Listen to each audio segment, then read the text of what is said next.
Hi guys, welcome to Byte Crypto, where we offer bite-sized news and information for your daily crypto needs. For today's session, we'll be conducting an interview, so come join us. For today's session, we have a treat for our viewers. We have Ivan from Switcheo, which is a decentralized exchange, here with us today to share more about his project. Ivan, why don't you share with our viewers more about the Switcheo exchange? Thanks, Shekhar. It's very good to be here. So, Switcheo Exchange currently is a decentralized exchange on the NEO platform. However, our plans go far beyond that. We are already working on the Qtum blockchain, and our end goal is really to have a cross-chain platform where users can trade with currencies across multiple different blockchains in a decentralized manner. So why don't you share with us more on why do it on NEO platform and not why choose Ethereum platform or the other platforms out there? So one of our goals, right, is for our exchange to operate in a very similar way to a centralized platform. What I mean by that is that the user experience for DXs currently, like Ether Delta, IDEX, etc., leaves quite a lot lacking, in the sense that how the user interacts with it, it's very clunky. So for example, you see a lot of misplaced bids, misplaced orders on Ether Delta. And we really feel that that's not how it needs to be. So the NEO platform, it's a very good first step for us because it supports very high transaction rates, it has a good user base, and it doesn't really have any other competitors in this field at this moment. So what our plan is really to move in with the NEO blockchain first, and then later on expand out to the other ecosystems. Most traders are still unfamiliar with decentralized exchange, or DEX for short. So how do you and your team intend to onboard users onto your decentralized exchange? So beside the standard marketing plans, our whole philosophy is really to emulate first how centralized exchanges work. So basically, if you give them a very familiar sort of trading experience, they won't see it as anything different from how Binance or whatever Bittrex works.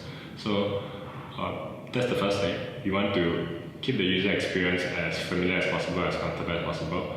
We want to make sure that when someone makes a trade, the only difference that comes out is when it's necessary. For example, that we need to show that this is asynchronous. When you make a trade, it's not instant. So we have the warnings in place. We have the interaction with the exchange. It's all in place to try to inculcate that. Alright, Ivan, for our viewers out there, why don't you share with us more about what are the differences between a centralized and a decentralized exchange? May you share with us more on the advantages and the disadvantages? So, so the first thing for centralized exchange versus DX, right? It's that, of course, it's the security of funds and the control of funds. In a centralized exchange, what you're doing is basically you're handing your money over to a third party, and you're trusting that the third party, the centralized exchange, will always act in your best interest. On top of that, because it's a single point of failure, basically, you are sending your tokens, your currency into the exchange's private wallet. You are trusting that they have done their best effort to secure that private key, because on their core wallet. Because if the security breach on their side, basically all the tokens is lost. So the second key difference or disadvantage of a centralized exchange, it's how slow or how fast you can deposit funds to start trading. So because when you start depositing your funds into the exchange wallet, it's considered an off-chain transaction. What this means is that they have to confirm that you have really sent your funds, there's no double spend, before they can start letting you trade. The reason for this, of course, is that all trading on a centralized exchange is done off-chain or on traditional high-performance servers. And because of this, let's say you need to make a fast buy or fast sell, it can take some time before you can even start trading. So finally, on the other side, once you have deposited your funds in the central bank exchange, the actual trading itself, it's a lot faster than traditional DXs. The reason for this is the access work on the blockchain, and it's limited in terms of basically how much computing, how much complexity your code can have. So Ivan, currently Switcheo only allows for key store file and private key. Are there any plans to allow for other methods of accessing your crypto wallet, such as a hardware wallet, which is a more secure way of accessing your crypto wallet?